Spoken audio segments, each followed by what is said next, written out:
राधा वल्लभ श्री हरिवंश, राधा वल्लभ श्री हरिवंश, राधा वल्लभ श्री हरिवंश, राधा वल्लभ श्री हरिवंश। वृंदावनेश्वरी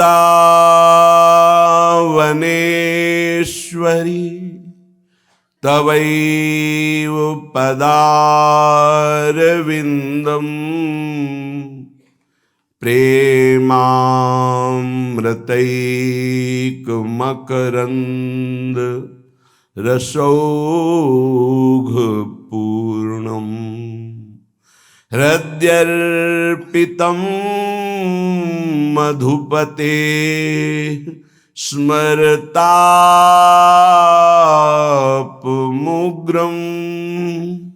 निर्वापयत् परम शीतलमाश्रयामि, परम शीतल माश्रयामि। श्यामा जी के अत्यंत हृदय की बात जानने वाले श्री स्वामी हरिदास जी महाराज, जो प्राण प्यारी ललिता सखी जो है, वो कहते हैं बिहारी जी आप जो बहुत सुंदर लगते हो ना, तो इनकी छाह से प्रियाजू के समीप हो ना, इसलिए, नहीं तो बहुत आपने अवतार रूप धारण किए हैं। जो प्रियाजू के समीप आपकी सुंदरता है वो और कहीं देखने को नहीं मिली। आप में जितने भी गुण हैं, सुघरता है, आपका गान नृत्य है, वो इन्हीं की बाह से है। आपकी सुघरता इनकी छाह से है और सारे गुण आपको जो प्राप्त हैं वो इन्हीं की बाह से प्राप्त है। अभी स्वामी जी देख रहे हैं, वैसे तो तुम विश्व ब्रह्मांड में सबसे बड़े हो, पर इनके सामने तुम खटाते नहीं हो। तुम्हारे गुण, तुम्हारी महिमा, तुम्हारा रूप, तुम्हारा सौंदर्य बिहारिंजू के सामने महाराज हम देख रहे हैं कि हमारी प्यारी जू जब मुस्कुरा कर आपकी तरफ देखती हैं तो आप स्तंभित हो जाते हो, आप आश्चर्यचकित हो जाते हो, आप में बेशुद्ध अवस्था आने लगती है। इसलिए महाराज आप में जो कुछ है हमने देखा, ये हमारी प्रिया जू से है, हमारी श्यामा जू से है। सुघर भय हो बिहारी याही छाहते, ये बाहर के नहीं जानेंगे क्योंकि जानते ही नहीं। बहुत पौराणिक सिद्धांत में थोड़ा ये जान पाए हैं कि हाँ प्रियाजू लालजू की बहुत प्रेमी हैं, लालजू भगवान हैं, वो उनके आश्रित हैं, ऐसा जान पाए हैं, लेकिन वो नहीं जान पाए। ये वृंदावन की रज का सेवन करने वाली वृत्ति ही जान पाती है कि प्रियाजू क्या है, जिनको रसिकों का संग मिला है।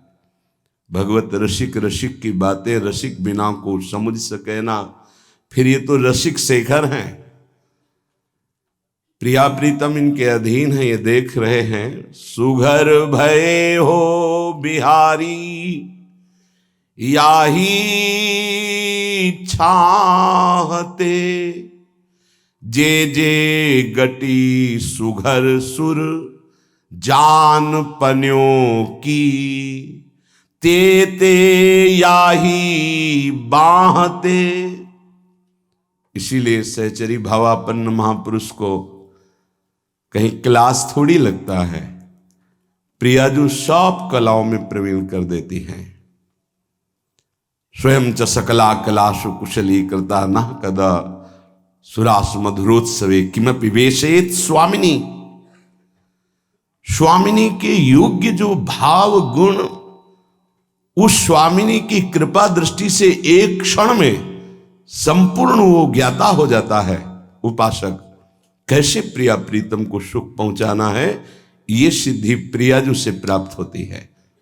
स्वयं च सकला कलाशु कुशली कृता न कदा, स्वयं समस्त कलाओं में वो प्रवीण हो जाती सहचरी स्वामिनी जू की एक मंद मुस्कान कृपा कटाक्ष से।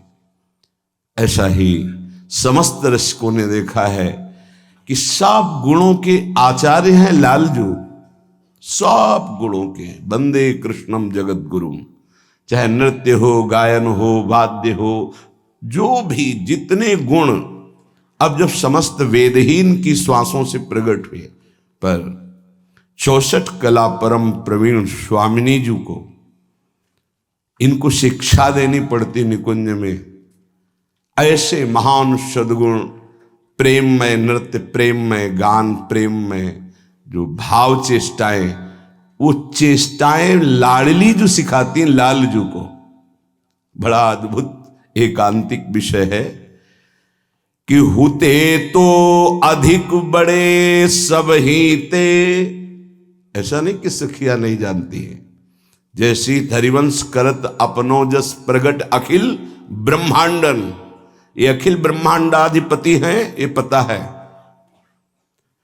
हुते तो अधिक बड़े सब ही ते, पै इनकी कस न खटात याते। श्री हरिदास के स्वामी श्यामा, कुंज बिहारी जकी रहे चाहते। स्तंभित हो जाना, रोमांचित हो जाना, विकल हो जाना लालजू को, ये महाप्रेम समुद्र का सार हमारी श्री श्यामा जू। सुघर भये हो बिहारी याही छाहते। जब हमारी प्रियाजू प्रेममयी भ्रकुटी संचालन करते हुए लालजू की तरफ देखती हैं, बड़ा सुंदर प्रसंग श्रीपाद प्रबोधानंद जी महाराज मिलता हुआ। सुगर भय हो बिहारी याही चाहते। जब प्रियाजू निर्तन भ्रकुटी बदन अंबुज मृदु सरस हास मध बोलन, तो अस्त्राणाम अधिदेवता रतिपते रीशार्दने पीसितु। स्वाद्यानाम अधिदेवताति परम प्रोद्दाम भावश्रियाम। केलीनाम अधिदेवता रसभृताम शाकापि राधाभिदा। प्राणानाम अधिदेवता ब्रजपते जागर्ति वृंदावने। हमारी स्वामिनी जू जिस समय प्रेम भरे नेत्रों से और भ्रकुट संचालन करती हैं, तो अस्त्राणाम मध्य देवता रतिपते रीशार्दने पिसीतु। यहां विश्व ब्रह्मांड के मान का मर्दन करने के लिए एक काम, 5 बाण संधान कर ले तो शिव की समाधि भंग कर दे काम। पुष्प बाण संधान करके 5 बार प्रभु देवादिदेव महादेव पर वार किया तो समाधि भंग हो गई, शिव की समाधि भंग हो गई। ऐसे करोड़ों काम श्री लालजू की मुस्कुराहट में मूर्छित हो जाए। और ऐसे लालजू को विवश कर दे ऐसे काम का प्रादुर्भाव प्यारी जू की भ्रकुट संचालन से। अस्त्राणाम मध्य देवता रतिपते ऋषार्दने पीषितु। लीला पांग तरंग तैरुद भवन्नेकैकसा कोटिसा कंदर्पा पुरदर्प टंकृत महाकोदंड विस्फारुणा तारुण्य प्रथम प्रवेश समये यस्या महामाधुरी। कैसे कोई जानेगा, ऋषि मुनियों की भी गति नहीं।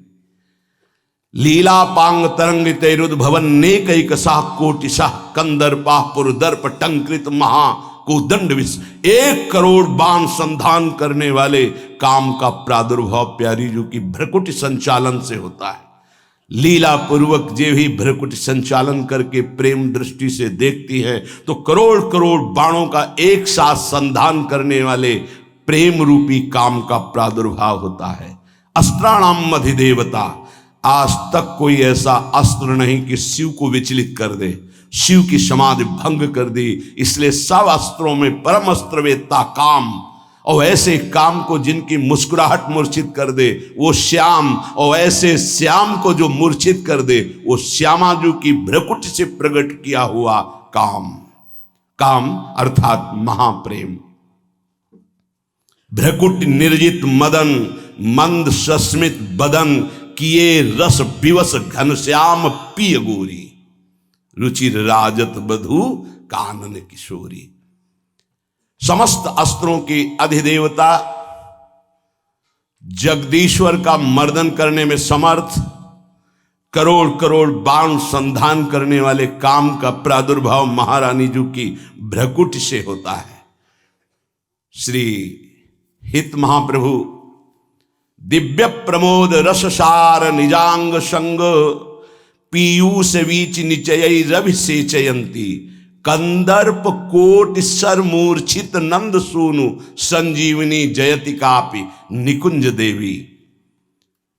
श्री स्वामिनी जी के श्री अंग से अलौकिक वो शोभा जो लालजू को बेसुध कर देती है।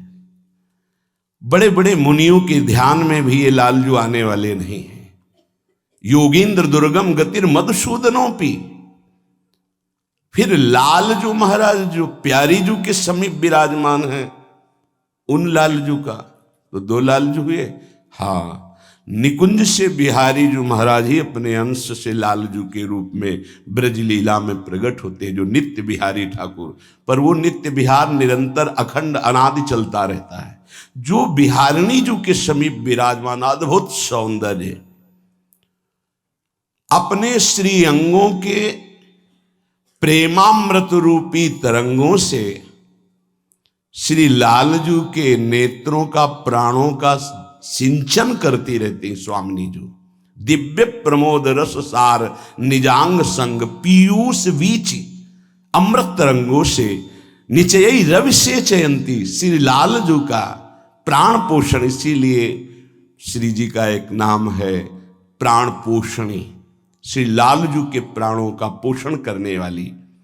ऐसी हमारी स्वामिनी जी के कंदर्प कोटि सर मूर्छित नंद सूनु, करोड़ करोड़ कामदेव के बाणों से, वैसे 5 बाण लौकिक कामदेव, ये अलौकिक प्रियाजू की भ्रकुटी से प्रकट हुआ। श्री लाल जो महाराज मूर्छित हो जाते हैं। वेणुकरान्निपतिता स्खलितम शिखंडम भ्रष्टम च पीतवसनम ब्रजराज शूनो यस्याह कटाक्ष सर्पात विमूर्छितस्य ताम राधिकाम परिचरामि कदार। तभी कहते हैं स्वामी जी महाराज, इनके सामने आप नहीं टिक सकते। एक प्रसंग आता है, हित सजरी जो लाडली जू को कह रहे हैं, चले किन मानिनी कुंज कुटीर, तो बिन कुंवर कोटि बनिता जो तो मथत मदन की पीर, चले किन मानिन कुंज कुटीर। हम उनकी स्थिति बता रहे हैं। गदगद सुर विरहाकुल पुलकित सर्वत बिलोचन नीर, क्वाश क्वाश वृषभानु नंदिनी बिलपत विपिन अधीर। कंठ से शब्द नहीं निकल रहा, नेत्रों से अश्रु प्रवाह हो रहा। कहाँ हो लाडली, कहाँ हो श्यामा, ऐसा पुकार रहे हैं। पूरा पद की अंतिम पंक्ति में हित सजनी जो जे ही प्रियाजू ने सुना तो जैसे हरिवंश परम कोमल चित चपल चली पी तीर। और ये सखी निवेदन करती लालजू से कि प्रियाजू पधार रहे तो सुनि भयभीत तो वज्र को पंजर, सुरत सूर रणधीर चले किन मानिन। प्रेम का प्रवाह जब लाडली जू के रूप में लालजू की तरफ चला तो प्रेम युद्ध में सदैव विजयी होने वाले लालजू, वज्र के पंजर, जहां किसी का भी प्रहार नहीं पहुंचता, भयभीत हो गए कि प्रियाजू पधार रही। प्रेम का ऐसा आवेश ये प्रेमी जन ही जानते। सुनी भयभीत वज्र को पंजर, सुरत सूर रणधीर। प्रेम संग्राम में सदैव विजयी होने वाले, अन्य संग्रामों की तो बात जाने दो, वो जे ही सुना कि प्रियाजू करुणामयी पधार रही, हृदय कंपायमान हो गया। प्रेमावेश में भय सवार हो। बड़ा ये सूक्ष्म विषय। बोले करोड़ कामदेवों के बाण का संचार एक साथ श्री लालजू महाराज के ऊपर हुआ तो मूर्छित हो गए। उनकी मूर्छा दूर करने की संजीवनी जड़ी बूटी है हमारी श्री लाडली। श्रीमद चतुराशी जी में लटकत फिरत जुवत रसफूली, आखिरी पंक्ति में जैसे ही हरिवंश मदन सर जर्जर विथिकित श्याम संजीवन मूली। संजीवनी जयतिकाप निकुंज देवी। श्री लालजू की संजीवनी मूरी हैं श्री लाडली जू। ऐसा सौंदर्य, ऐसा रूप, तन्नह प्रतिक्षण चमत्कृत चारु लीला। लावण्य मोहान महा मधुरांग भंगी।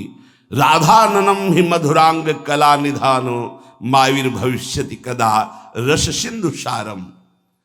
ऐसी मोहिनी जू के मुख कमल कांति की मोहिनी सामर्थ्य है कि मोहन इनकी मोहिनी आकर्षण वृत्ति में विवश है, विवश। स्वामिनी जू की भावभंगिमाएं, स्वामिनी जू का लावण्य, स्वामिनी जू का रूप ऐसा चमत्कृत है। ये कौन बात जू अबहीं और अबहीं और अबहीं और है। समस्त अंगों में माधुर्य की, स्वभाव में अद्भुत भोरेपन और चातुर्यता की, कलाओं में सर्वोत्तम प्रेम कला की आचार्य हमारी स्वामिनी जू। ये रस प्रेम रस सिंधु का सार है। वो रूप हमारे सामने कब प्रकट होगा, हितजू महाराज कह रहे हैं। श्रीपाद प्रबोधानंद जी महाराज कह रहे अस्त्राणाम मदि देवता रतिपते जी शारदने पीषित हो।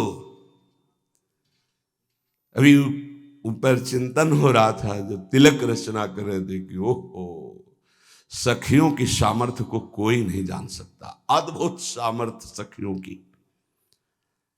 बलिहारी है उन हृदयों को जो श्री जी की सखियों के प्रति समर्पण हो गया है। श्री जी से, लालजू से अपनापन इन्हीं की कृपा से होता है। इस श्याम श्यामा पद कमल संगी में इनके समान कोई नहीं है।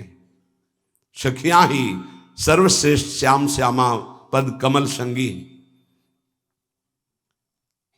जो आद्य सखियां हैं, सनातन निरंतर प्रियाजू के समीप रहते हैं, उन्हीं सखियों की कृपा से जो सखी भावापन्न महापुरुष प्रवेश पाते हैं, केवल उनकी कृपा से अद्भुत प्रेम सुख। सोचो, जहां प्रभु भगवान परब्रह्म परमात्म तत्व जिन्हें कहा गया वो प्रेम विवश हो जाते हैं, वहां जीव की क्या दशा होगी।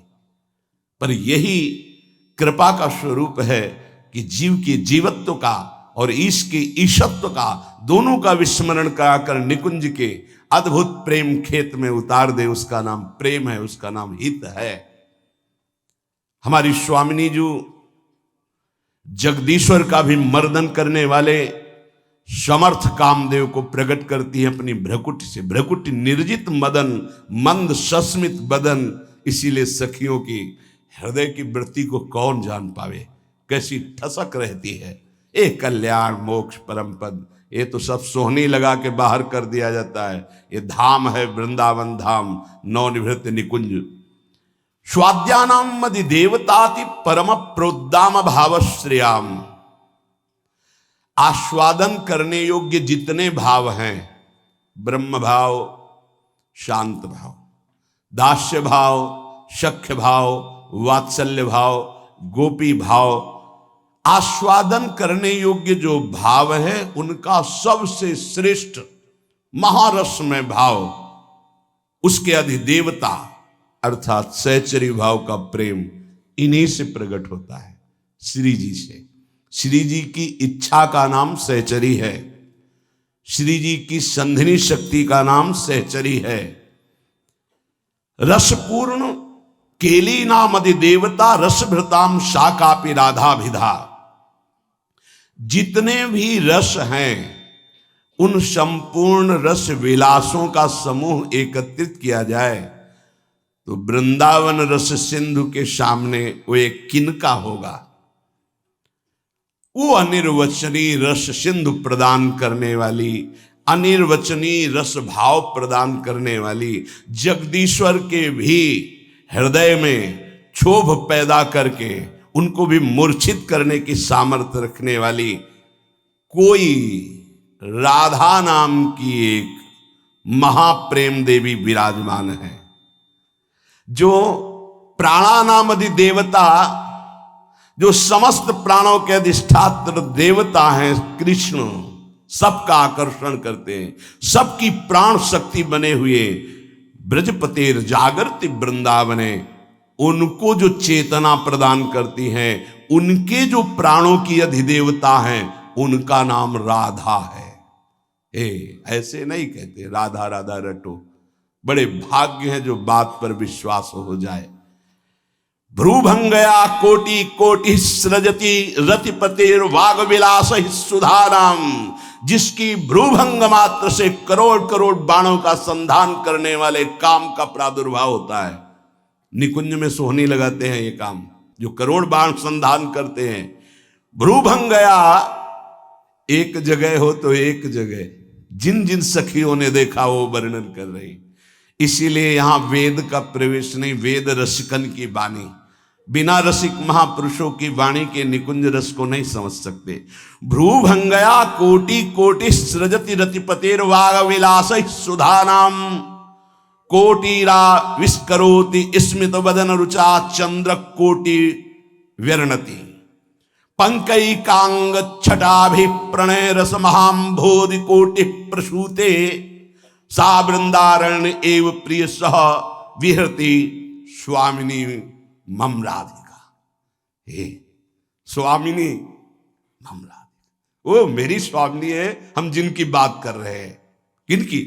जिनके भ्रूभंग इशारे मात्र से करोड़ करोड़ बाणों का संधान करने वाले काम प्रकट होकर जगदीश्वर का भी मर्दन कर देते हैं, जो महान भाव की चरम सीमा को प्रदान करने वाली हैं, जो रस समुद्र में अवगाहन कराने की समस्त कलाओं में प्रवीण करने वाली हैं, जो समस्त चराचर जगत के प्राण हैं, उनकी जो प्राण संजीवनी, उनका नाम राधा है।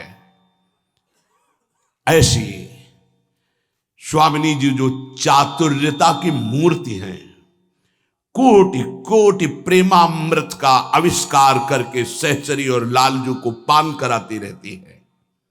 जिनकी मुस्कान मधुर मधुर और जिनकी मुख कांति करोड़ करोड़ चंद्रमाओं की भी चांदनी को लघु करती रहती है।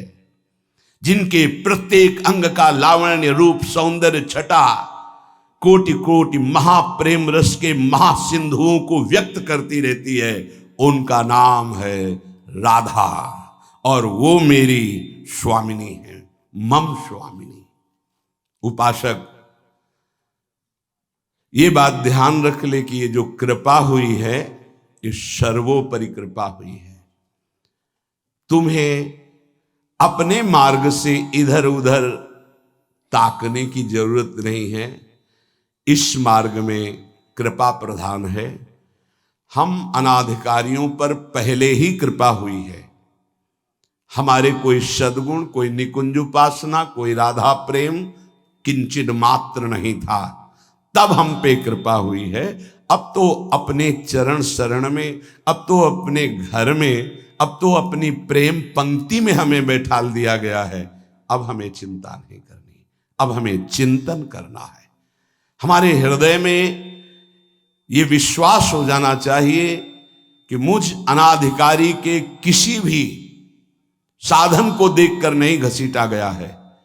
अपनी कृपा से मुझे लाडली लाल ने घसीटा है, तो अब वो मुझे इस माया के प्रवाह में बहने नहीं देंगे। पर हमको अब इस कृपा का अनादर भी नहीं करना है। कृपा का अनादर है मनमानी आचरण करना, आज्ञा के अनुसार ना चल पाना। पूज्यपाद श्री उड़िया बाबा जी महाराज कह रहे हैं कि हम समस्त ब्रह्म ऋषियों का, समस्त शास्त्रों का, समस्त भक्तों का निश्चय एक शब्द में बता रहे हैं। समस्त शास्त्रों का, ब्रह्म ऋषियों का, महर्षियों का, भक्तजनों का निश्चय एक शब्द में बता रहे हैं कि भगवत चिंतन निरंतर यही विधि है और जगत चिंतन ना होने पावे यही निषेध है। इतना है सार बात। हर क्षण हमारा प्रियालाल का चिंतन ही विधि है, इसके अलावा सब निषेध है। जगत में पूरा ब्रह्मांड सब आ गया, प्रियालाल को छोड़कर और कुछ हमारा चिंतन हो ये भारी निषेध है। उपासक समझ नहीं रहा है। चिंतन छोड़कर के तुम्हारा जो समय बर्बाद होता है, तुम उसकी कीमत जानते हो? वो तब पता चले कि जब ऑक्सीजन लगता है कि श्वास कितनी कीमती है। एक श्वास लेने के लिए प्राण व्याकुल होने लगते हैं। तुम आराम से श्वास ले रहे हो, व्यर्थ में जा रही श्वासें। अरे भाई, अंतिम समय किस समय है हमें पता नहीं, और अगली योनि कौन मिलेगी ये भी पता नहीं। तो अब हमको अपने चिंतन को संभालना है। संपूर्ण ऋषियों का, शास्त्रों का, महात्माओं का, भक्तों का एक सार शब्द है, आराध्य देव का चिंतन ही विधि है और सब निषेध है। जगत का चिंतन निषेध है। जब साधक उपासक जगत चिंतन का परिणाम ये जो देह है, अशांति है, चिंता है, दुख है, जगत चिंतन का परिणाम ये देह है, बार बार बदलेगी अगर जगत चिंतन में रहोगे। चिंता, शोक सब इसी से ग्रसित है। देखो, जब हमसे अपराध बनते हैं, पाप बनते हैं, तो बाहरी दंड जो मिलता है, अंदर दंड मिलने लगता है। निगेटिव विचार, नकारात्मक सोच मार देती है आदमी को। आप लोग समझिए, आपके पाप को कोई नहीं जानता, तो ये मत समझो कि हम आगे बढ़ते चले जाएं पाप मार्ग में। नहीं, उसका दंड विधान जो बाहरी होगा वो तो होगा ही। शरीर ने पाप किया है तो दंड मिलेगा, पर मुखिया मन ने पेशकार बनकर बुद्धि से स्वीकृति करा ली तो दोनों को दंड मिलेगा, बुद्धि को भी और मन को भी। क्या दंड मिलेगा? वो पाप नकारात्मक सोच, नास्तिकता पैदा कर देगा, निगेटिव विचार पैदा कर देगा। मार दिया। अनंत जन्मों में हमको आज मनुष्य जन्म मिलकर के भगवत प्राप्ति का अवसर मिला था। नकारात्मक, नास्तिकता ये दोनों बराबर उसको पीड़ा पहुंचाएंगी। हमारी कामना नहीं पूर्ण की तो हम भगवान को गालियां देने लगे, भगवान के विरुद्ध। ये क्या है? क्या है? तुमने कभी बैठकर अपनी स्थिति की तरफ विचार किया कि हम किधर जा रहे हैं? कम से कम हम गलत हैं पर सत्य को स्वीकार कर रहे हैं तो निकलने का तो रास्ता है। आपने तो निकलने का ही रास्ता बंद कर दिया नास्तिकता ला करके। कम से कम हम गलत हैं पर हम सकारात्मक सोच के द्वारा अपनी गलती को सुधार तो सकते हैं। आपने नकारात्मक सोच के द्वारा अपना नाश प्रारंभ कर लिया। बहुत ध्यान देने योग्य विषय है। और कोई दंड दे या ना दे, बैठे बैठे नकारात्मक सोच आपको जलाती रहेगी। जगत चिंतन का परिणाम ये देह है, चिंता है, शोक है, भय है, नकारात्मक चिंतन। भगवत चिंतन करने से देह मिलेगा दिव्य, जिसका काल भी विनाश नहीं कर सकता, उसे भाव देह कहते हैं। और सदैव निश्चिंतता, निर्भयता, निशोकता, परमानंद, इसकी बाढ़ आएगी। यही तो चाह रहे हैं ये, और दिशा पकड़ रहे हैं जगत चिंतन की, जगत भोगों की। इसलिए हम तुम्हें सबका निष्कर्ष बताते हैं, बस तुम नाम की रट लगा दो। कलियुग करम न धर्म विवेकु, राम नाम अवलंबने को। पूज्य बाबा कह रहे, कलिकाल है और साधन सिद्ध होना बहुत कठिन है। एकमात्र नाम का सहारा ले लो, निरंतर नाम जप करो। जो जितना अधिक नाम जप करेगा उसे उतनी अधिक भागवतिक शक्ति प्राप्त होगी। ध्यान दीजिए, जो जितना अधिक नाम जप करेगा उसे उतनी ही अधिक भागवतिक शक्ति प्राप्त होगी। जितनी अधिक भागवतिक शक्ति प्राप्त होगी उतने अधिक निर्विकार होते जाओगे। बहुत पॉइंट की बात है। सब कहते हैं हमें ये विकार ये विकार, ये रोने की घिघियाने की जरूरत नहीं है, ताकतवर बनने की जरूरत है। ताकत है भगवान नाम जप। फिर सुनो, जो जितना अधिक नाम जप करेगा उसे उतनी अधिक भागवतिक शक्ति प्राप्त होगी। जिसकी जितनी अधिक भागवतिक आध्यात्मिक शक्ति जागृत होगी उतना ही वो निर्विकार होगा। जिस व्यक्ति को गुरुदेव ने जो मंत्र जो नाम दिया है उस एक मंत्र एक नाम को बहुत काल तक जप का अभ्यास बनाओ। ये बहुत कठिन बात है। कल भी शाम के कह रहे थे कि एकांत में किसी एक मंत्र पे रखना, इसकी चाल है, पकड़ी गई चाल। जब मंत्र में लगे तब पद की बात कर रहा है, पद चलाओ। जब पद में लगे तो नाम की बात कर रहा है, नाम चलाओ। जब नाम में लग गए तो कहता मंत्र चलाओ। इसकी बात मत सुनो। एक जगह पकड़ लिया, अब नाम चल पड़ा। अपने लोगों का जैसे अब नाम चल पड़ा तो पवित्र हैं अपवित्र हैं मंत्र में नहीं पहुंचेंगे, सीधे नाम में लगे हुए हैं। अब अचानक मंत्र चलने लगा, अब मंत्र पे पूरी एकाग्रता हो गई। पद चलने लगा तो पद पे पूरी एक भाग, तू कहां भागेगा, आना पड़ेगा इसी घेरे में। मंत्र चल रहा है, वो श्रद्धा कर रहा है, इस समय पद गाओ, इस समय पद में चलो।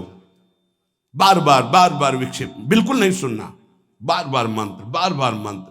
क्योंकि जब पद में जाओगे तो वहां भी नहीं टिकेगा, वो कोई प्रपंच सामने खड़ा कर देगा। इसको सुनो, इसको देखो, इसका चिंतन करो। माला ले लिए, चलो पार्क में टहल के, गली में टहलते, बालकनी में खड़े हो जाते हैं, पूरी एकाग्रता रहेगी। हाँ, फंसाएगा किसी चित्र में, चिंतन में फंसाएगा। बहुत साधक को सावधानी की जरूरत है।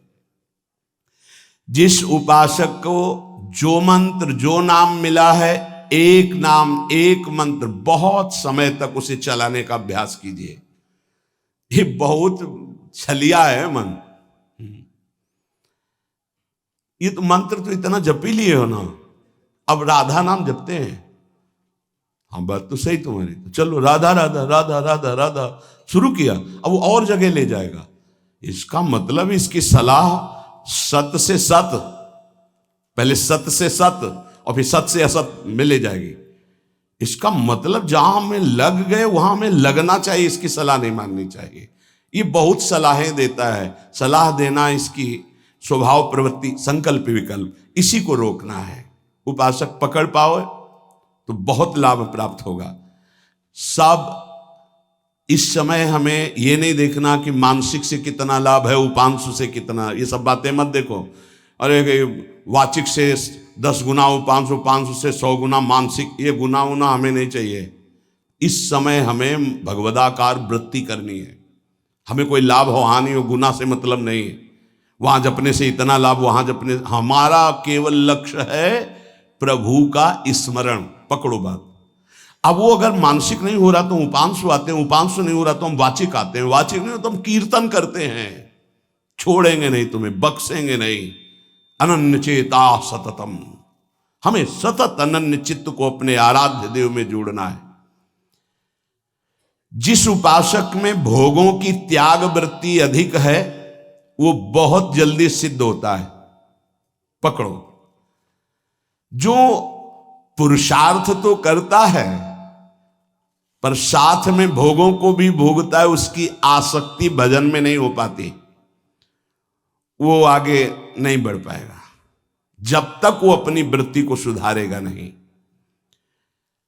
जो तत्व ज्ञान प्राप्त करना चाहता है या प्रेम प्राप्त करना चाहता है, उसको चाहिए कि सदगुरु की अधीनता स्वीकार कर ले, क्योंकि बिना सदगुरु की अधीनता के उसे परिपक्व अवस्था प्राप्त नहीं होगी। जो सदगुरु बतावे नियम दे उनका अक्षरशः पालन करे। जब सदगुरु की कृपा से अधिक जप होने लगता है तो शरीर के परमाणु नामाकार मंत्राकार हो जाते हैं। जैसे आपको सत्संग में याद हो बताया कि पूज्य बाबा श्रीधर जी के जब चरण चापने 8 बजे रात्रि के जाते थे तो चरण स्पर्श करते ही ऐसा लगता मशीन फिट हो गई हृदय में, मंत्र ऐसे चलने लगता। तो अधिक समय बाबा की समीपता में बिताने की कोशिश करते, पर वो जब एकदम भाव में डूब जाते तो अपने लोग छोड़ के चल देते थे, विक्षेप ना पहुंचे उनको। बड़ी उत्तम अवस्था पूज्य बाबा की, बड़ी उत्तम अवस्था। भजन और दैन्यता ये 2 जीवन में उनके बहुत जोर की थी। कहीं कोई किसी भी तरह का अभिमान नहीं, दैन्यता की मूर्ति। और भजन के तो इतने भूखे कि रात दिन करने पर जो वैष्णव जाए उससे यही भिक्षा मांगते थे, राधा रानी से प्रार्थना कर दो कि थोड़ा भजन बन जाए। यहाँ थोड़ा भी भजन नहीं बनता और हम कहते हैं भजनानंदी, और वो भजनानंदी और वो कह रहे हैं कि थोड़ा भजन बन जाए। क्या भजन से प्रीति है उनकी। अधिक जप करने से शरीर के परमाणु मंत्राकार नामाकार हो जाते हैं। बड़ा प्रभाव है महापुरुषों के स्पर्श का। जीवन भर के लिए बात समझ में आ गई कि महापुरुषों का शरीर पांच भौतिक नहीं होता, वो दिखाई देता है। भजन और लीला चिंतन के प्रभाव से दिव्य लीला में हो जाता है। अधिक जप करने से शरीर के परमाणु मंत्राकार हो जाते हैं, नामाकार हो जाते हैं। सच्ची हम जीते ही उनकी चरण रज से, उच्छिष्टामृत से, उनकी करुणा कृपा से ही हमारा जीवन है, चाहे परमार्थ में चाहे स्वार्थ में, गुरुदेव की कृपा से ही। जो नाम है इसमें सूचि असुचि, पवित्रता पवित्रता, समय कुसमय, स्थान कुस्थान, इसका कोई विचार नहीं। लेकिन मंत्र में इसका विचार। मंत्र नहीं चला सकते कि शौचालय में बैठे मंत्र जप रहे हो, या आप लघु शंका करते हुए मंत्र जप रहे हो, या आप शौचालय लघु शंका से निवृत्त होकर पवित्र नहीं हुए, वही कपड़े जो शौच में वही आप नहीं, ऐसे नहीं, फिर आपकी बुद्धि विकारग्रस्त हो जाएगी। ये महापुरुषों के निर्णय है। जो नाम जप करता है, भगवान नाम कीर्तन करता है, तो उसमें निश्चित भाव जागरण होता है। पर हमारी प्रार्थना है, निवेदन है, पूज्य बाबा कह रहे, असलियत में जब तक तुम्हारे अंदर कोई भाव तुम्हें बेशुद्ध न कर दे तब तक कोई नाटक मत करना। अरे बड़े भावुक हैं भाई, ऐसे से ऐसा रोना, चिल्लाना, बेसुरा बोलना, नाचना, गिर पड़ना, मूर्छित हो जाना, असलियत में ये सब भाव आते हैं। जब अधिक नाम जप, नाम कीर्तन, तो ये सब जागृत होता है। अगर ईमानदारी से जागृत नहीं है तो कोई इस भाव का नाटक न करे। बाबा कह रहे, नहीं तो दम्भ रोग लग जाएगा आपके भजन में और वो आपको पतित कर देगा। अत्यंत बढ़े हुए भाव के आवेश में जब आपको स्मृति ना रहे तो दूसरी बात नहीं, आप कभी ऐसे भावों का प्रादुर्भाव दिखावा ना करें, नहीं तो दम्भ लग जाएगा। भाई मैं तुमसे बहुत एकांतिक बात कहता हूं कि एक आदमी ध्यान करे और एक आदमी नाम जप, नाम कीर्तन करे, तो थोड़े समय में तुम देख लेना कि नाम जापक और नाम कीर्तन करने वाले की आध्यात्मिक उन्नति कितनी जोर की हुई है। पूज्य बाबा साक्षात ब्रह्म है। इन्हीं की कृपा प्रसाद से पूज्य पंडित गया प्रसाद जी महाराज ब्रजमंडल के सिद्ध महापुरुष, इन्हीं को गुरुदेव के रूप में वर्ण करके ऐसी उच्च अवस्था प्राप्त की थी कि गीता वाटिका से भाई जी और राधा बाबा परम प्यार दुलार आदर पूज्य पंडित गया प्रसाद जी का करते थे। देखो कलयुग को बहुत खराब बताया गया है। पूज्य बाबा कह रहे युग है भी इसमें बहुत दोष, परंतु हम आपसे कहते हैं कि कलयुग बहुत महिमामय भी है। बड़े बड़े ऋषि मुनि देवता याचना करते हैं कि मुझे कलयुग में जन्म मिले। क्यों? क्योंकि केवल नाम जप और नाम कीर्तन से इसमें वो पद प्राप्त होता है जो बड़ी बड़ी तपस्या, यज्ञ, ध्यान, साधना से भी नहीं होता। ये बड़े अमृतमय वचन, इनको पकड़ो। सार बात नाम जप, नाम कीर्तन, गुण कीर्तन। देखो, स्वयं भगवान ने कहा है यज्ञानाम जप यज्ञोस्मि, सब यज्ञों में श्रेष्ठ यज्ञ मैं हूं, जप यज्ञ। अब यज्ञ, अश्वमेध यज्ञ, राजसूय यज्ञ, बड़ी बड़ी यज्ञ जो चक्रवर्ती सम्राट, महाबलशाली पुण्यात्मा राजर्षि करते थे, उन सब यज्ञों में श्रेष्ठ है जप यज्ञ।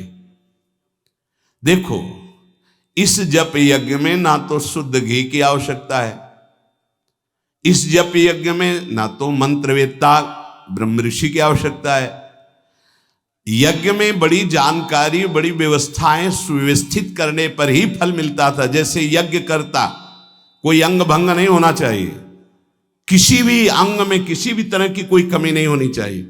अगर एक आंख काम नहीं करती तो तुम यज्ञ में सफलता प्राप्त नहीं कर सकते, बैठ नहीं सकते, यजमान नहीं बन सकते।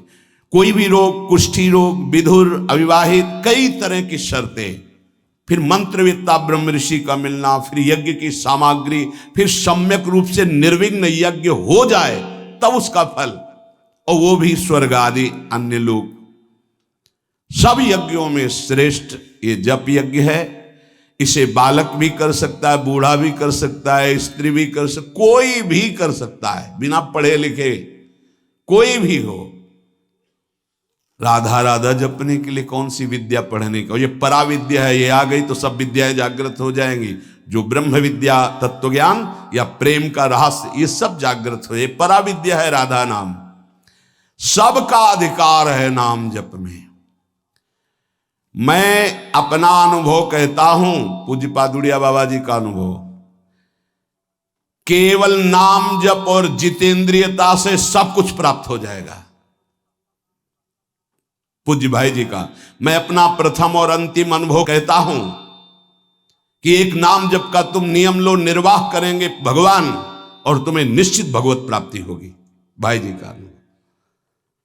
पूज्यपाद उड़िया बाबा, मैं अपना अनुभव कहता हूं कि नाम जप और जितेंद्रियता से सब कुछ हो जाएगा। जितेंद्रियता बाद में बोली है, बहुत सही। नाम जप तुम करो, जितेंद्रियता नाम जप प्रदान करेगा। पीछे ध्यान दीजिए, अभी सत्संग में कहा गया, जो जितना अधिक नाम जप करेगा उसमें उतनी अधिक भागवतिक शक्ति आएगी, जिसमें जितनी अधिक भागवतिक शक्ति आएगी वो उतने निर्विकार होता जाएगा। समझ रहे? नाम जप और जितेंद्रियता से सब कुछ हो जाएगा। तत्व ज्ञान, प्रेम, ये कलयुगी जीवों की समझ में आने वाला नहीं। नाम जप करो, तत्व ज्ञान भी हो जाएगा, प्रेम भी प्राप्त हो जाएगा। क्योंकि नाम जप से बहुत जल्दी हृदय पवित्र होता है, और पवित्र हृदय में तत्व ज्ञान और प्रेम प्रकाशित होता है। सबसे कठिन चीज, सबसे कठिन साधना बाबा क्या है? नाम जप। बुद्धि को पावन करने वाला, मन को शांत करने वाला, भगवत प्राप्ति कराने में समर्थ है नाम जप, मंत्र जप। बहुत अच्छा उपासक हो जाएगा जो नाम जप मंत्र में अपनी आसक्ति कर ले। जिस दिन हमारी नाम जप में आसक्ति हो गई, उसी दिन कोई भी पद दुर्लभ नहीं रहेगा, सब प्राप्त हो जाएगा। देखो जी, ऐसो राम नाम रस खान, मूर्ख या को मरम न जाने, या को पीवे चतुर सुजान। कोई चतुर सुजान नाम को पकड़ पाता है।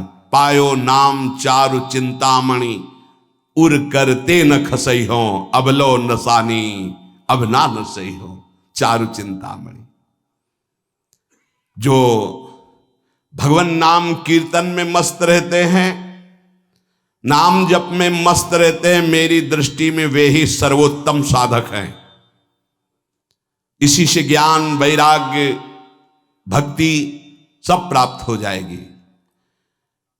बस तुम अपने चित्त से इसका चिंतन करो।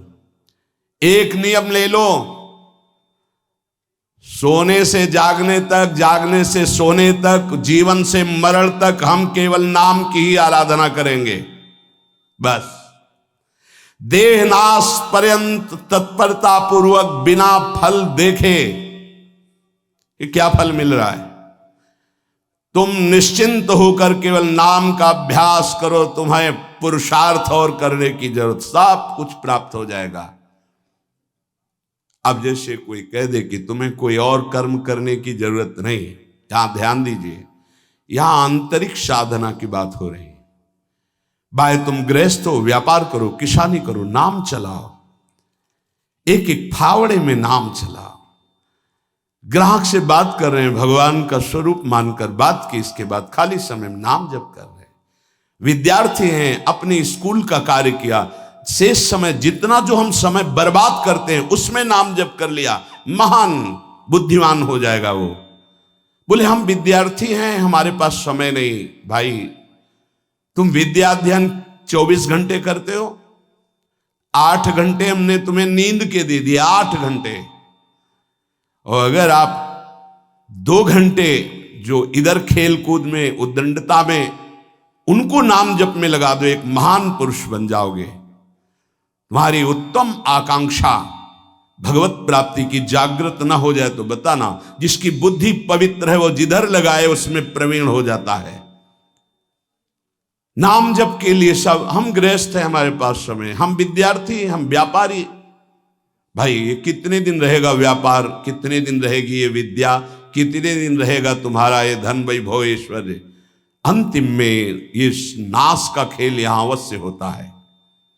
इसका नाम ही मृत्यु लोक है। यहां सब कुछ मरा हुआ है, प्रतिपल मर रहा है। जो तुम्हें दिखाई दे रहा है वो नहीं दिखाई देगा, आज है कल नहीं दिखाई देगा। गाड़ी में गाना बज रहा है, बड़े रफ्तार से गाड़ी चल रही है, बड़ी मस्ती, 1 सेकेंड में सब के सब राधे श्याम। उनको क्या पता कि ये मस्ती बस अगले सेकेंड में नष्ट होने वाली, ना देह रहेगा और ना ये मस्ती रहेगी। इसलिए राधा राधा राधा, यदि राधा नाम कीर्तन चल रहा है, अगर देह छूट भी जाए, किसी कारण से नवीन देह मिलेगी तो बहुत उत्तम मिलेगी, बढ़िया संस्कार मिलेंगे, क्योंकि नाम। और अगर कहीं अंतिम चिंतन में राधा ही नाम, ये हम कह रहे सुनने की, और अगर चिंतन में राधा नाम रहा, शरीर छूटा, तो श्री जी को प्राप्त हो जाओगे।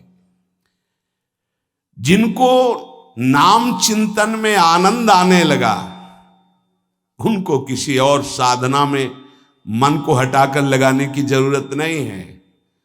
प्रतिज्ञा करो, बाबा कह रहे हैं, प्रतिज्ञा करो, एक भी श्वास खाली नहीं जाने देंगे। पूज्य राधा बाबा जी ने ये कहा कि तुम नियम ले लो, 5 मिनट में एक बार बोलेंगे नाम, फिर देख लेना 24 घंटे नाम चलने। 5 मिनट में एक बार बोल दो राधा, फिर 5 मिनट के लिए छुट्टी, तो आप देखोगे आपका चित्त घसीटने लगेगा। कहीं 5 मिनट तो नहीं कि राधा बोलना है, कितनी बार राधा नाम आने लगेगा। धीरे धीरे आपका निरंतर चलने लगेगा। तुम प्रतिज्ञा करो, एक भी श्वास खाली नहीं जाने देंगे नाम के बिना। मन भागता है, भागने दो, चिंता मत करो। तुम प्रतिज्ञा पूर्वक, नियम पूर्वक जब नाम जप करोगे तो मन को पंगु कर देगा ये नाम। ध्यान दीजिए उपासक, ये अमृत है, पी लो और पचा लो। मन भाग रहा है, भागने दो। तुम नाम जप को नियम पूर्वक, प्रतिज्ञा पूर्वक पकड़ो। भगवान से भी अधिक दया की सामर्थ्य नाम में है। आहा, जो नाम का चिंतन करता है उसका मन लगे या न लगे, उसको वही फल प्राप्त होता है। जप में मन न लगे तो कीर्तन में लगा दो, कीर्तन में न लगे तो स्तोत्र पाठ में लगा दो। वो सब मंगलमय भगवान से जुड़ा है, इसलिए आपका अनन्य चिंतन माना जाएगा। अभ्यास करने में नींद बहुत सताती है। परमार्थ का सबसे बड़ा दुश्मन काम, और यही नींद है। काम कामना वासना मन ते करियति दूर, तभी भजन होता है। और ये नींद, हमें लगता है कि थोड़ा सा तो हमें कड़ा शासन करना चाहिए अपनी इस नींद पर। अमृत वर्षा हो रही सत्संग में, आप सो रहे हो, नाम कीर्तन अमृत पान करने, आपके वाणी पाठ आपके मन में नहीं रुच रहा, इससे लड़ो। क्यों छूट दे रहे हो? तुम मन थोड़ी हो, तुम ये गंदी वृत्ति थोड़ी हो, तुम इससे लड़ना सीखो। पर ये लड़ना 4 दिन के अभ्यास से नहीं होगा, इसमें जल्दीबाजी नहीं होती। ये जन्म जन्मांतर से हमें दोष अधीन किए हुए गंभीरता पूर्वक धैर्य पूर्वक इनसे लड़ा जाता है, और नींद को जड़ मूल से उखाड़ कर नष्ट कर दिया जाता है। सोवत हु रसना रटे राधा कृष्ण सुनाम, जब आप अभ्यास कर लोगे ना, तो जैसे करवट बदले चेतना आई तो मंत्र चल रहा है, नाम चल रहा है, कितना सुख मिलता है।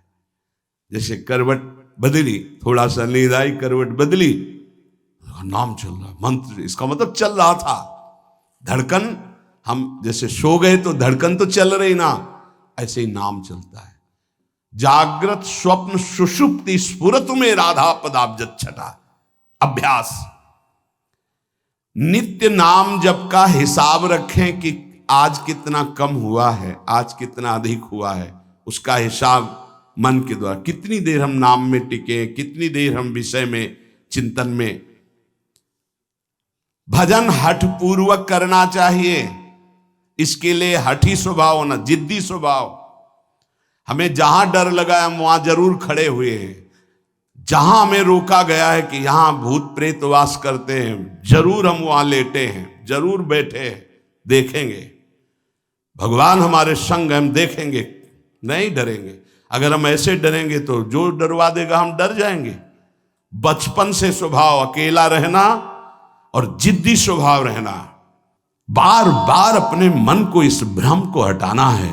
भगवान ही हैं, सबकी अंतरात्मा में वही हैं, वही पंचभूतों के रूप में है, वही भूतों के रूप में है। नामदेव जी ने जब एकाग्र दृष्टि से देखा तो लंबे भूत में भी श्री विट्ठल भगवान मुस्कुराते नजर आए। डरना नहीं कहीं, और जिद्दी स्वभाव रखना है, जिद्दी स्वभाव। नींद, भूख, प्यास, सर्दी, गर्मी, ये सब मेरे स्वरूप नहीं है, मुझे ये परास्त नहीं कर सकते, मेरे भजन को ये बाधित नहीं कर सकते, ऐसे चलना है। एकांत भ्रमण में बड़ा पुष्टता है, जो पहले, अब तो नहीं है, नहीं भ्रमण करना चाहिए। देखो आज का समय नहीं रह गया जैसे अपने लोग वैराग्य से भ्रमण के, नहीं रह गया समय कि आप 2-4 संत ऐसे भ्रमण कर, नहीं रह गया। अब तो चुपचाप धामों का, तीर्थों का, ऐसा ही सब प्राय संतजन करते हैं कि तीर्थों का, पुरियों का, धामों का आश्रय ले लिया और अपना साधन करके भगवत प्राप्ति। नहीं तो अब वो समय नहीं रहा कि आज इस वृक्ष के नीचे, कल उस वृक्ष के नीचे, नहीं, पिटाई हो जाएगी। बड़ा विचित्र समय हो गया। इसीलिए साधु अपनी अपनी कुटिया में अपना आजीवन भजन करते हुए प्रभु को प्राप्त करें। भजन करने वालों के लिए नींद से लड़ना आवश्यक है। हठ पूर्वक नींद पर विजय प्राप्त करनी है। प्रारंभ में एक नियत समय रखो नींद का। हठ पूर्वक अति भोजन पर, अगर नाम सिद्ध करना है, भजन सिद्ध करना है, हठ पूर्वक भोजन पर, देखो भोजन पर सुधार कीजिए। और विरत बहुकर्मा, अति सांसारिक वार्ता, परिश्रम, श्रम आदि करने से इंद्रियां शिथिल हो जाती, फिर नाम जप में नहीं लगती। तो छठदम शील, विरत बहुकर्मा, निरत निरंतर, सज्जन धर्मा, छठवीं भक्ति का वर्णन किया। ऐसे वो बहुत कार्य, जिन कार्यों से इंद्रियां शिथिल होकर भगवान में न लगे, प्रेम प्राप्ति के उपासक को सावधान रहना है। मृदु मृदु कार्य करते हुए, भगवत चिंतन करते हुए हमारा नाम न छूटे, ऐसी पशुता हमारे आचरणों में, हमारे चिंतन में ना आने पावे कि नाम छूट जाए। अपने आप आपको आनंद प्राप्त होने लगेगा। तुम एकाग्रता की चिंता मत करो, तुम केवल नाम जप की चिंता करो। हमारी तो प्रार्थना है 24 घंटे में और जो साधन करो करो, गीता पाठ करो, भागवत पाठ करो, जो भी आप, लेकिन 3 घंटे केवल भजन के लिए दे दो हमें। 3 घंटे केवल भजन करेंगे 3 घंटे, ऐसा समय। फिर आप देख लेना और सब साधन करो, बीच बीच में नाम। 3 घंटे का नियम बना लो कि जप 3 घंटे हम करेंगे, 24 घंटे में 3 घंटे जप के लिए। इसी जन्म में तुम्हें लाभ दिखाई देने लगेगा। 3 घंटे। उपासक जिस माला में बार बार ऐसे जप किया जाता है उसमें भागवतिक शक्ति जागृत हो जाती है। हम जिस माला से जप करते हैं उससे आध्यात्मिक शक्ति को बढ़ाने की सामर्थ्य आ जाती है। इसलिए जो गुरु प्रदत्त माला है जिंदगी में ना बदली जाए। अगर मन का टूट गया है तो नया मन का डलवा लीजिए, माला टूट गया तो पुनः गुहा लीजिए, उसको जिंदगी में न बदला जाए जो गुरु प्रदत्त माला है। सावधानी से। बोले बंदर ले गया,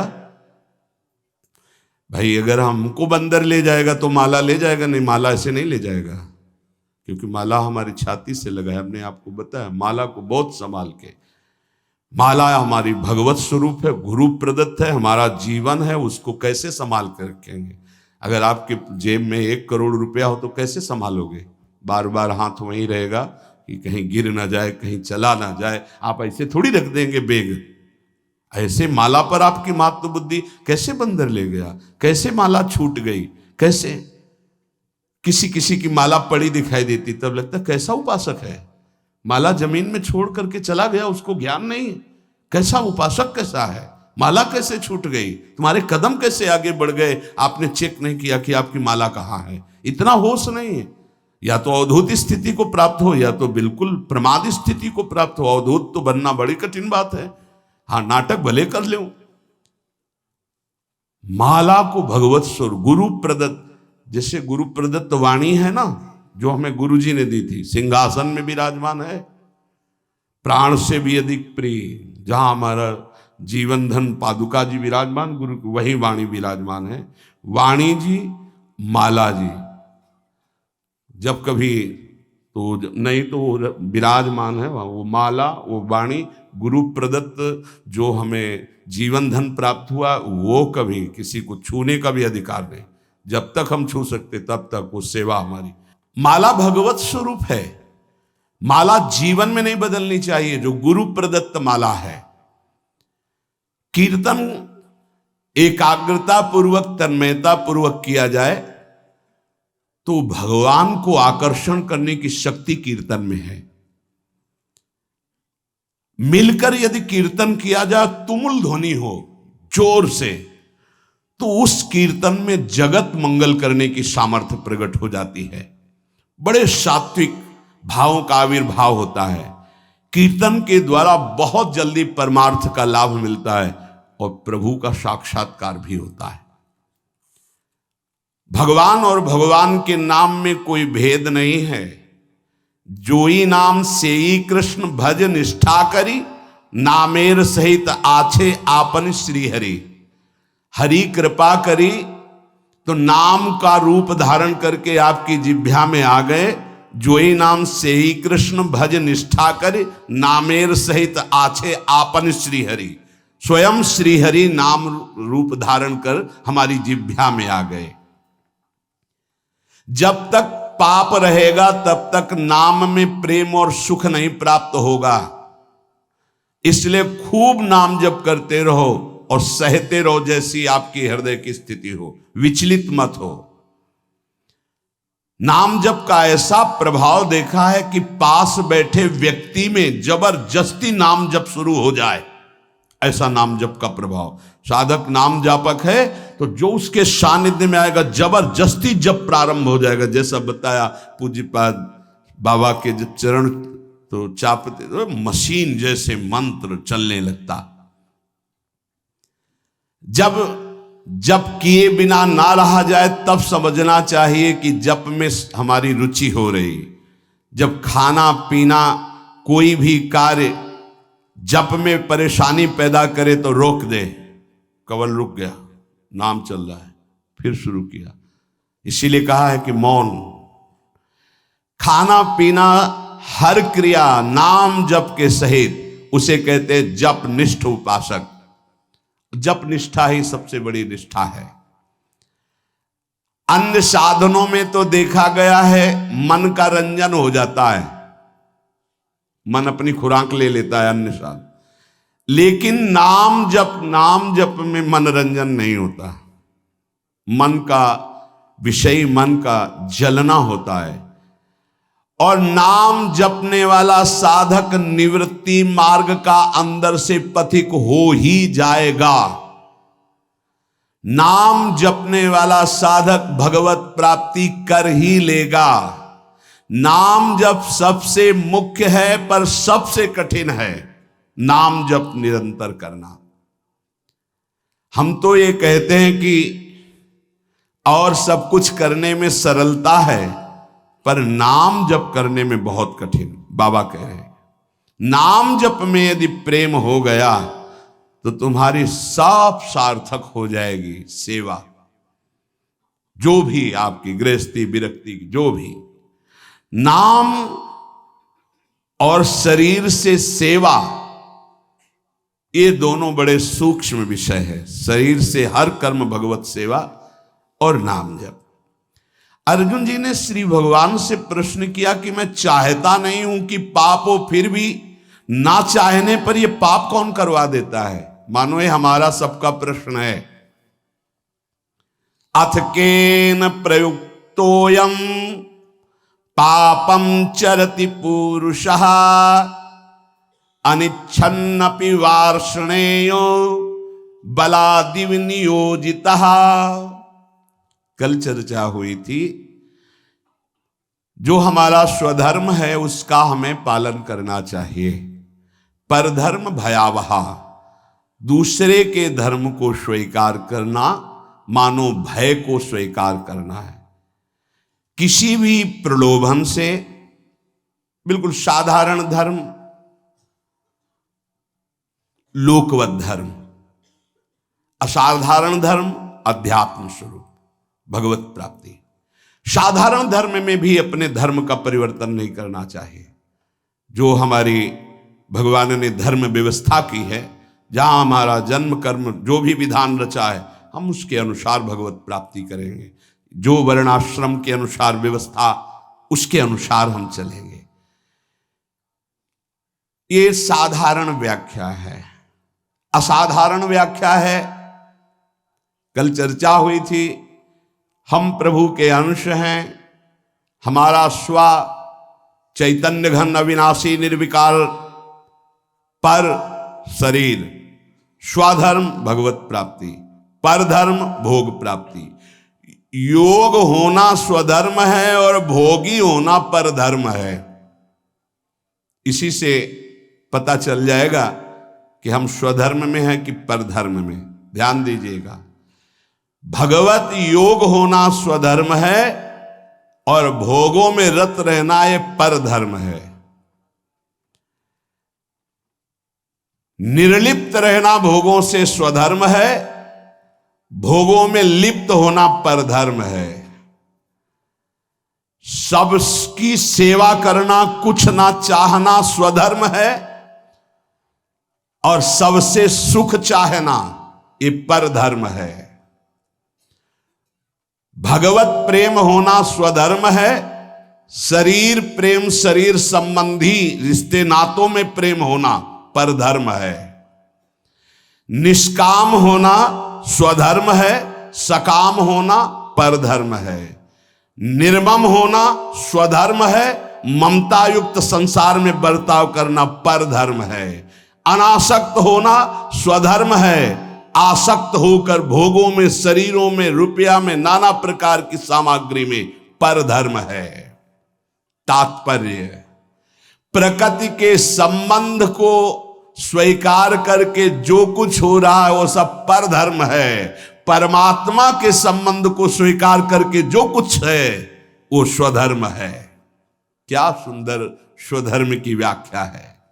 स्वधर्म चिन्मय चिदानंदमय अविनाशी है, परधर्म जड़ धर्म है, परिवर्तनशील है, नाशवान है। प्रभु का अंश स्वा, प्रकृति का अंश शरीर। स्वधर्म प्रभु से जुड़ना स्वधर्म, शरीर से संसार से जुड़ना परधर्म, शरीर संसार के भोगों की इच्छा परधर्म, भगवत प्राप्ति की इच्छा स्वधर्म। चेतन स्वधर्म, जड़ परधर्म, परमात्मा स्वधर्म, प्रकृति परधर्म।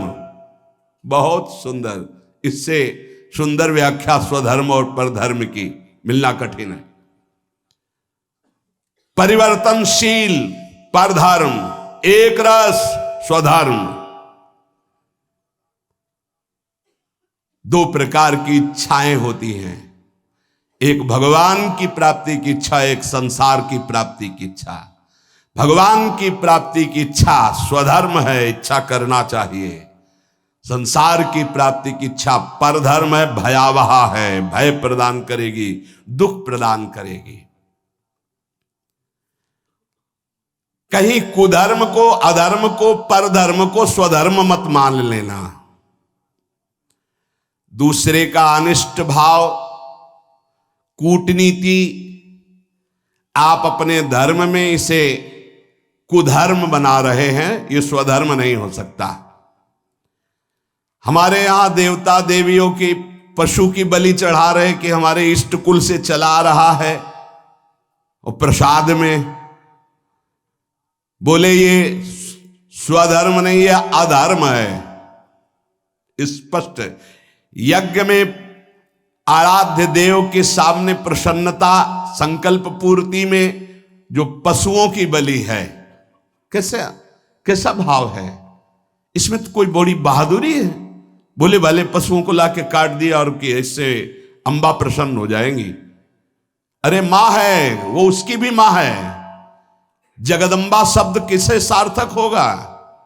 जगदम्बा शब्द कैसे सार्थक होगा? वो सब चराचर जगत की मां है। मां अपने बच्चे को काट करके ये देखकर सुखी हो जाएगी? नहीं। अगर सुखी होती तो जड़ भरत जी को जब काटा जा रहा था तो अंबा जी काहे को विचलित हो गई? मूर्ति फाड़ के प्रकट हुए, काट के फेंक दिया सब अपने आराधना करने वालों को। यह स्पष्ट यहां आज्ञा है, किसी भी जीव को कष्ट देकर के, बलि आदि देकर कि हमारा स्वधर्म है, बोले यह अधर्म है, स्वधर्म नहीं।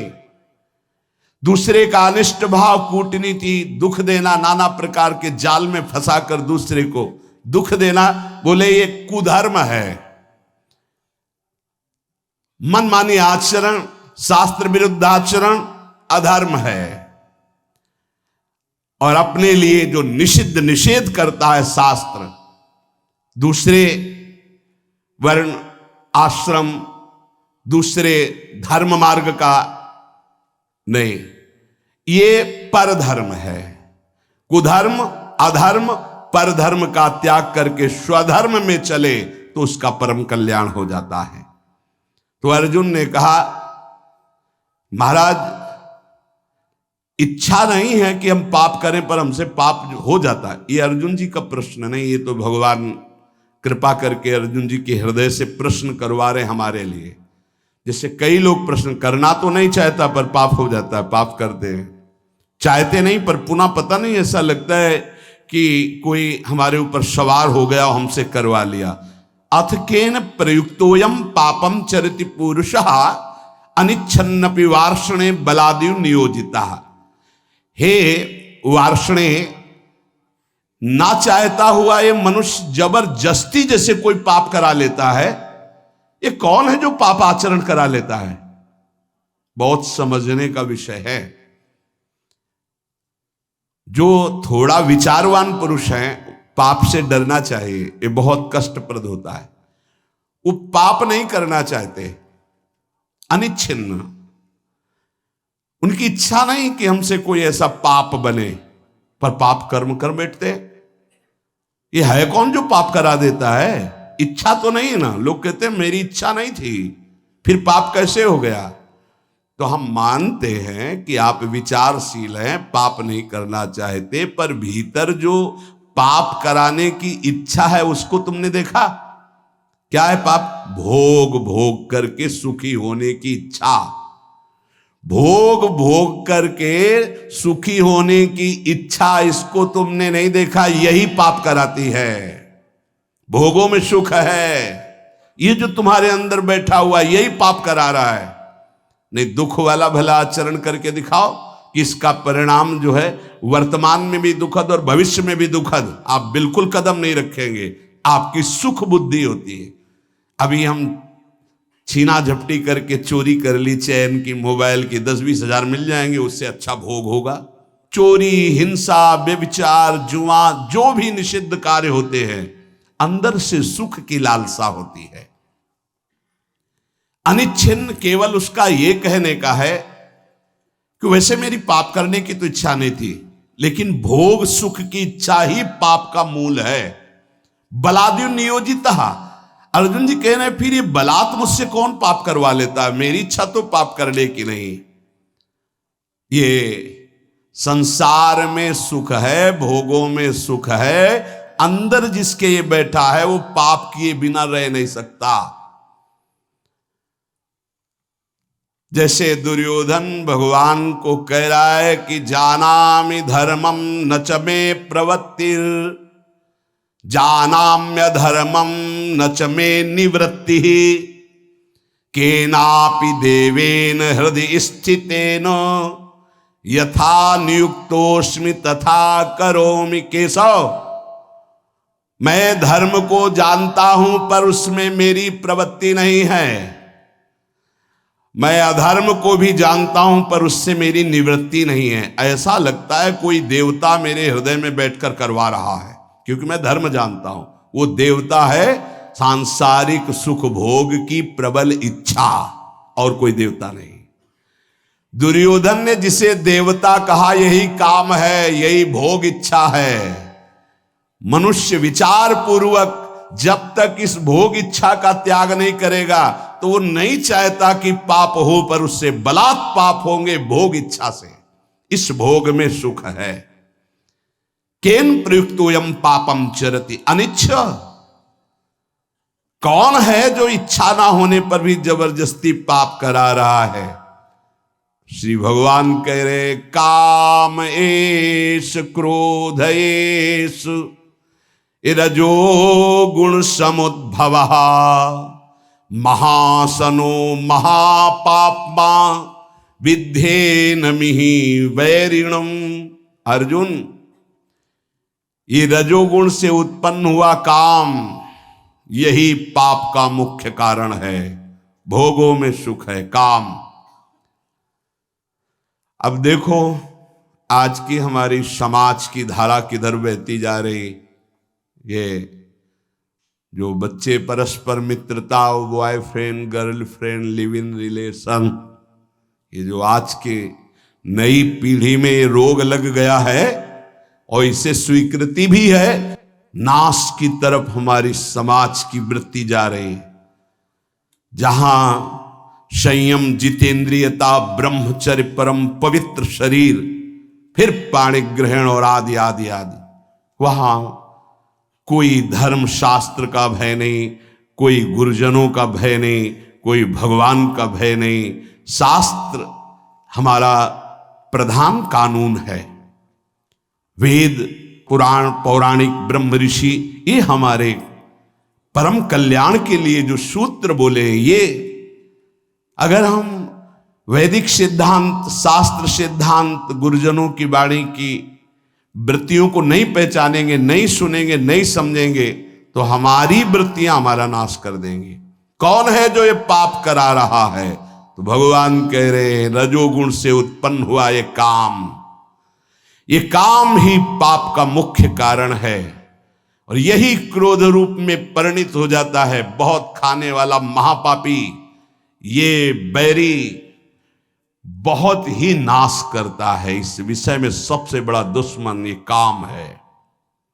ये रजोगुण से उत्पन्न हुआ है, ये राग से काम उत्पन्न होता है। बहुत बहुत इसको सीमा में किया गया है। भगवान ने आगे वर्णन किया है कि धर्मयुक्त काम मैं हूं। भगवान धर्मयुक्त काम मैं हूं।